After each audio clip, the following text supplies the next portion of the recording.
Today நம்ம மேக்ஸ்ல என்ன பார்க்க போறோம் அப்படின்னா இயற்கணிதம் தான் பார்க்க போறோம்.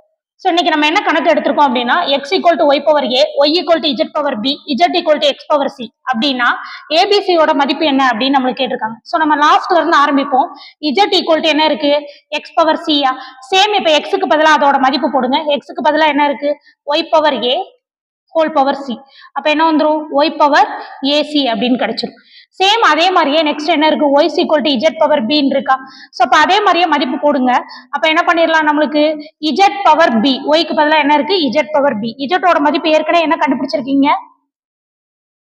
இந்த மதிப்பு கண்டுபிடிச்சிருக்கீங்களா, அதை கொண்டு போடுங்க. அப்போ y power a c whole power b. அப்ப என்ன கிடைச்சிட்டு நம்மளுக்கு, same y equal to y power ABC.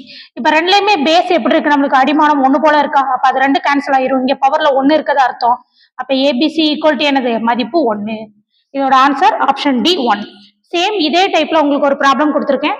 அதற்கான ஆன்சரை கமெண்ட்ல சொல்லுங்க. தேங்க்யூ.